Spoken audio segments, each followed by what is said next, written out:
Oke guys, sebelum melanjutkan, jangan lupa like dan komen. Dan yang baru bergabung, jangan lupa subscribe dan aktifkan loncengnya.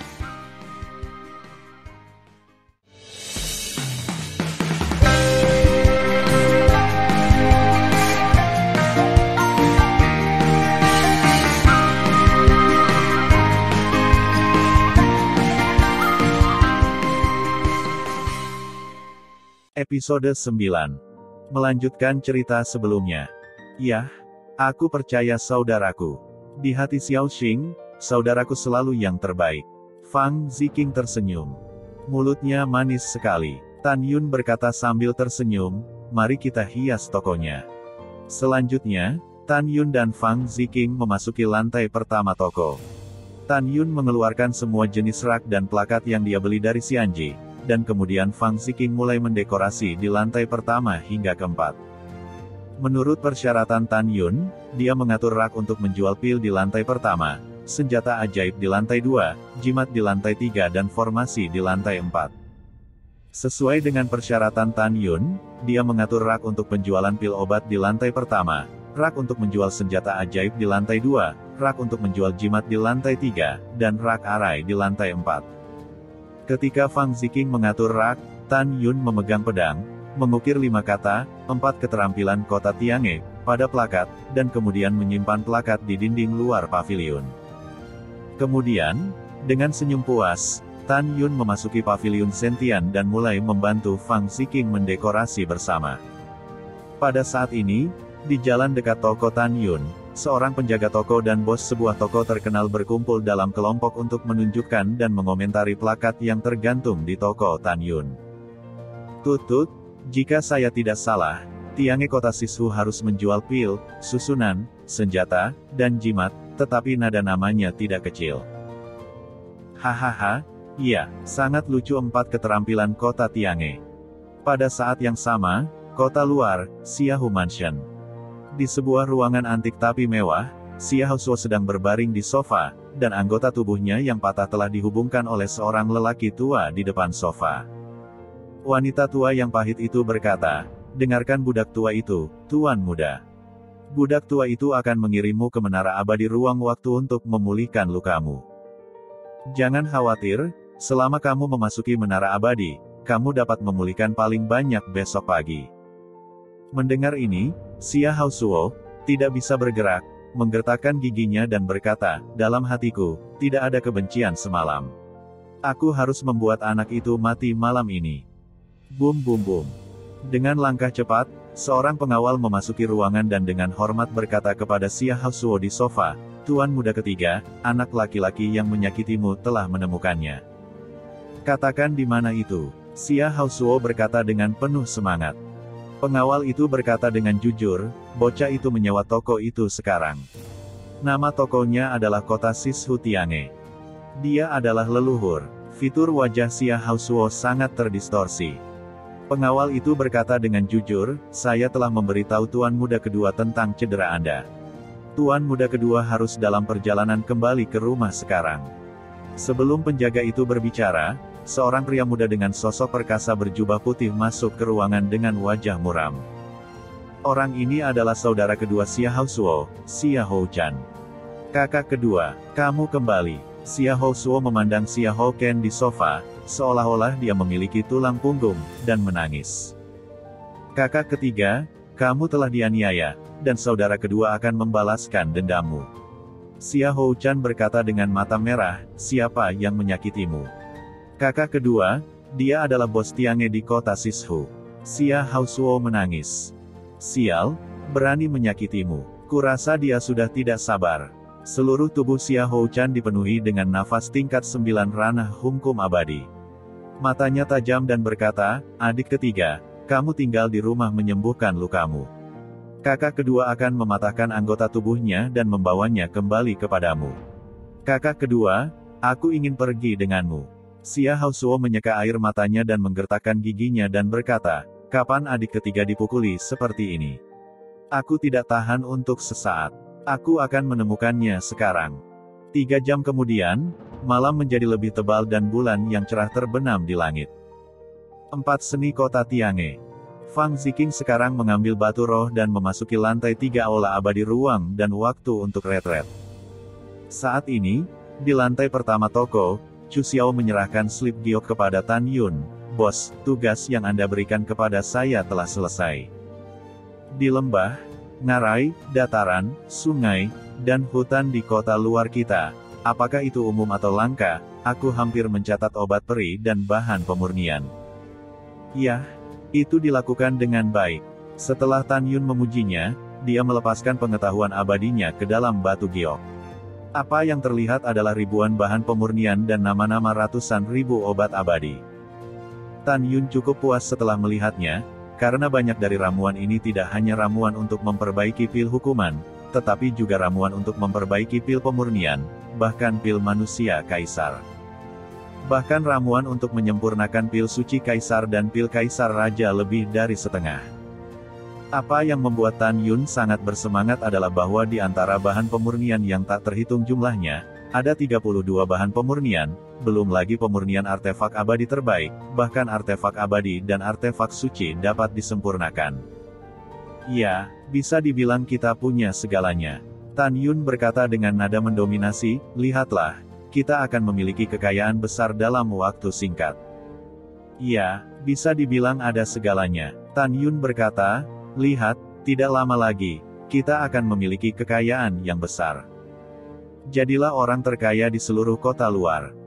Mendengar pidato itu, Chu Xiao menggosok tangannya dengan penuh semangat dan berkata, bos, tunggu apa lagi? Kalau tidak, kita akan segera mulai mengumpulkan obat peri dan bahan pemurnian tambang. Apakah itu obat atau bahan pemurnian? Kita secara alami harus mengumpulkan, dan semakin banyak, semakin baik. Mulut Tan Yun sedikit terangkat, tapi kami tidak mengambilnya sendiri. Jangan pergi, bisakah kita mengundang seseorang untuk pergi? Chu Xiao berkata dengan santai. Setelah melihat Tan Yun mengangguk, Chu Xiaoshu melengkungkan bibirnya, bos, kami tidak punya uang, apakah Anda masih ingin mempekerjakan seseorang? Mengapa orang dewasa tidak bekerja untuk Anda tanpa bayaran? Apakah ada orang bodoh seperti itu? Mendengar pidato itu, Tan Yun memainkan teka-teki, saya punya cara saya sendiri. Yah, sudah larut, ayo istirahat lebih awal. Pada saat ini, Tan Yun tiba-tiba mengerutkan kening, seolah-olah dia memperhatikan sesuatu, dan berbisik, seseorang akan datang. Begitu suara itu jatuh, raungan di langit malam datang dari luar paviliun, keluar, orang-orang di dalam. Pergi dan lihatlah. Tan Yun bangkit, melambaikan tangan kanannya, dan pintu paviliun terbuka. Kemudian, Tan Yun mengambil satu langkah, melintasi ratusan kaki dan muncul di jalan di luar paviliun. Tan Yun tampak dingin, tetapi melihat seorang pemuda berjubah putih, memimpin 30 penjaga rumah Xiaohu dari tingkat 4 ke tingkat 6 ranah hukum abadi, menatap dirinya sendiri dengan marah. Tan Yun melihat sekilas bahwa pemuda berjubah putih di tingkat ke-9 ranah hukum abadi. Pada saat ini, Tan Yun tiba-tiba tersenyum, tetapi Tan Yun melihat keempat penjaga itu membawa sofa. Orang-orang yang berbaring di sofa bukanlah orang lain, tetapi Xiahou Suo, yang kehilangan anggota tubuhnya hari ini. Tutut, anak muda, kamu bisa menikmatinya. Tan Yun meletakkan tangannya di bahunya dan berkata dengan nada menggoda, kupikir kamu ingin membalas dendam, setidaknya jika kamu terluka parah, tapi aku tidak menyangka kamu akan menangis minta tolong. Kenapa? Bukankah begitu? Aku akan gemetar begitu menghubungkan tangan dan kaki. Jika ya, aku tidak keberatan, aku akan memotongmu. Mendengar ini, Xiahou Suo memerah karena marah, menatap Tan Yun dengan ganas, dan berteriak, kakak kedua, dialah yang menyakitiku. Mendengar itu, Xiahou Chan mencemooh Tan Yun dengan postur berpangkat tinggi, dan berkata dengan nada dingin, dasar sial, berani memotong tangan dan kaki saudara ketigaku. Hari ini kamu mati. Setelah itu, Xiahou Chan melambaikan tangannya ke penjaga di Xiahou Mansion di belakangnya, bunuh dia. Kecuali 4 penjaga yang membawa sofa, penjaga lainnya terkejut ketika mereka mendengar ini, dan tidak segera mulai. Apa yang sedang kamu lakukan? Xiahou Chan berkata dengan tajam. Salah satu penjaga tingkat ke-6 ragu-ragu dan berkata, Tuan muda kedua, tidak apa-apa untuk menghapusnya, tetapi jika Anda benar-benar membunuhnya, itu akan melanggar peraturan kota. Xia Houchan berkata dengan tatapan muram, pertarungan cepat, keputusan cepat, bunuh dia tanpa menyadarinya, siapa yang tahu. Mendengar pidato itu, ke-26 pengawal itu tiba-tiba menunjukkan mata garang mereka dan menerima perintah secara serempak, ini Tuan Muda kedua. Begitu suara itu jatuh, 26 pengawal naik ke udara dan menukik ke bawah untuk membunuh Tan Yun dan Chu Xiao. Chu Xiao, Anda tetap di dalamnya. Tan Yun meraih Chu Xiao dan melemparkannya dalam toko. Saat ini, Tan Yun seperti hantu di malam hari, berubah menjadi bayangan sisa, bolak-balik di sekitar penjaga yang terbunuh dengan kecepatan tinggi. Karena kamu ingin membunuhku, pergilah ke neraka hari ini. Ketika suara ketidakpedulian Tan Yun dimulai, pedang pembunuh Hongmeng meledak dari pikirannya. Saat berikutnya muncul di tangannya, mengambil kilatan pedang dan memotong tenggorokan penjaga. Puff, puff. Tiba-tiba, darahnya diwarnai merah oleh bulan, dan kepala yang patah dipotong dengan darah yang memancar. Plop, plop. Saat bernafas, semua 26 orang terbunuh, dan mayat tanpa kepala itu memuntahkan beberapa kaki darah dan jatuh ke jalan. 26 pengawal di tingkat keempat hingga keenam benar-benar lemah dan menyedihkan di hadapan Tan Yun. Mereka semua mati sebelum mereka berteriak. Di jalan, banyak janin di kepala mereka terbang ketakutan. Tuan Muda kedua, selamatkan kami. Tuan Muda kedua, selamatkan kami dengan cepat. Kami masih ingin bereinkarnasi. Tuan Muda kedua, selama Anda menyelamatkan kami dan membiarkan kami dapat mengambil tubuh makhluk abadi lainnya. Petik 2. Dengan teriakan minta tolong di telinganya, Xia Houchan, di tingkat ke-9 hukum abadi, mengabaikan mereka, tetapi menatap Tan Yun yang berdiri di langit, dan lautan badai muncul di hatinya. Dia tidak pernah berpikir bahwa semut mol yang tingkat pertama ranah hukum abadi akan membunuh 26 pengawalnya dalam sekejap mata. Ketika dia terkejut dan marah, Tan Yun tiba-tiba melambaikan tangan kanannya ke udara. Tiba-tiba, kekuatan abadi emas tersapu ke arah janin berkabut. Tidak. Teriakan minta tolong terputus satu demi satu. Tapi itu adalah hukuman dari 26 orang. Di bawah sapuan kekuatan abadi emas Tan Yun, mereka dimusnahkan menjadi abu terbang. Saya pikir Anda cukup berani untuk membunuh pengawal rumah Xiahu. Xia Houchan memutar tangan kanannya dan pedang abadi kelas atas dengan atribut angin muncul di tangannya. Aku akan membunuhmu. Xia Houchan dipenuhi dengan nafas tingkat ke-9. Kemudian, kekuatan menghukum keabadian angin keluar dari tubuhnya seperti naga raksasa yang berputar-putar di sekelilingnya dengan kecepatan tinggi. Dalam hati Xia Houchan, yang dia takutkan adalah kemampuan Tan Yun untuk menantang di luar levelnya, tetapi dia tidak takut dengan kekuatan Tan Yun untuk menantang di luar levelnya. Menurutnya, Tan Yun, tingkat pertama, hanya bisa menantang tingkat ke-7 ranah hukum abadi paling banyak.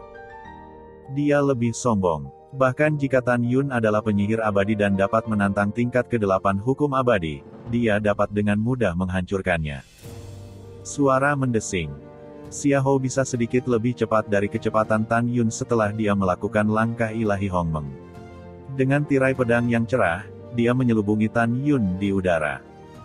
Kecepatan yang sangat cepat, pria ini layak untuk langkah ke-9.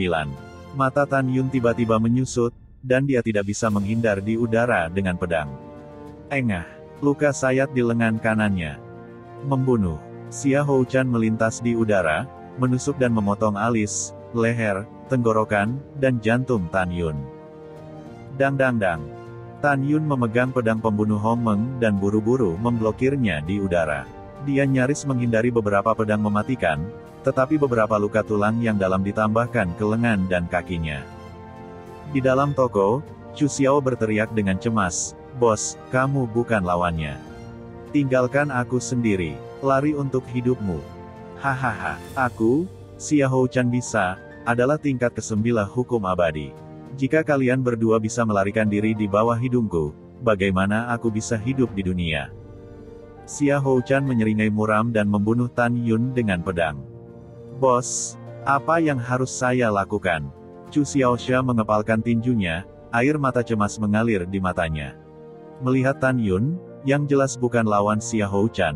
Chu Xiao putus asa dan bergumam, "Bos, kita akan segera mati. Sebelum kita mati, adik laki-lakiku memiliki sesuatu untuk dikatakan. Kamu jelas penyihir abadi dari dunia abadi, tetapi kamu terlalu mencolok. Katakan saja pada Xiao Cui, jika kamu bisa menanggungnya, kamu bisa menanggungnya. Sayangnya, sudah terlambat." Mendengar pidato itu, Tan Yun, yang dipukuli oleh Xiahou Chan di bawah sinar bulan, berkata dengan suara yang dalam, "Chu Xiao, jika kamu mati bersamaku hari ini, apakah kamu membenciku?" "Bagaimana bisa? Karena adik laki-laki telah mengikuti bos, mengapa aku harus takut mati dengan bos?" Chu Xiao menghela nafas, "Itu hanya bos. Adik laki-laki tidak berdamai karena belum mendapatkan Xiaokui." Mendengar ini, Tan Yun menggerakkan mulutnya dengan tajam. Segera, dia berbicara kepada Chu Xiao, "Wah, jangan sedih. Apakah kamu benar-benar berpikir bosmu bahkan tidak bisa berurusan dengan semut mol tingkat ke-9 ranah hukum abadi?" Setelah mendengar ini, ketika Chu Xiao terkejut, Tan Yun menemukan bahwa tidak ada seorang pun di sekitar melalui pengetahuan abadi. Kota abadi Xuanyuan ini dihuni oleh orang-orang yang telah bangkit dari 1 miliar menjadi 80 juta pesawat fana. Jadi mereka pasti tidak tahu teknik yang telah saya lakukan. Di dunia abadi ke-9 Hongmeng, mungkin seseorang akan mendengar tentang legenda kungfu masa laluku, tetapi hanya sedikit orang yang bisa mengenali kungfuku. Kalau begitu, bagaimana jika aku berada di tanah terbengkalai, bahkan jika aku menggunakannya? Dalam kehampaan, sementara Tan Yun memblokir serangan Xiahou Chan, dia berpikir bahwa Xiahou Shao, yang dibawa oleh 4 pengawal di jalan, berteriak dengan keras, "Saudara kedua, kamu harus menyia-nyiakan anggota tubuhnya terlebih dahulu, biarkan dia merasakanku. Rasa sakit, dan kemudian membaginya menjadi mayat. Oke, jangan khawatir, saudara ketiga. Saudara kedua tergantung pada Anda." Xiahou Chan menjawab, berputar di udara, mengambil pedang dengan kekuatan menghukum abadi, membunuh Tan Yun dengan cepat, dan berkata dengan tegas, "Pedang ini, potong tangan kananmu dulu." Pada saat ini, Xiahou Chan tiba-tiba terbang ke udara. Dia menatap Tan Yun, yang meninggalkan beberapa luka di sekujur tubuh, dan berkata dengan kaget, "Mengapa napasmu tiba-tiba melambung?" Dalam kengerian Xiahou Chan, dia merasakan napas Tan Yun, dan tingkat pertama meroket. Segera menerobos tingkat kedua, tingkat ketiga, tingkat keempat. Itu tidak berhenti sampai tingkat ke-7 hukum abadi. Kamu benar. Pada saat ini, Tan Yun menggunakan seni pedang pembunuh Hongmeng. Rambut Tan Yun menari, jubahnya berburu, Xiahou Chan menatap mangsanya seperti elang, dia mengucapkan setiap kata, "Aku akan membunuhmu seperti anjing."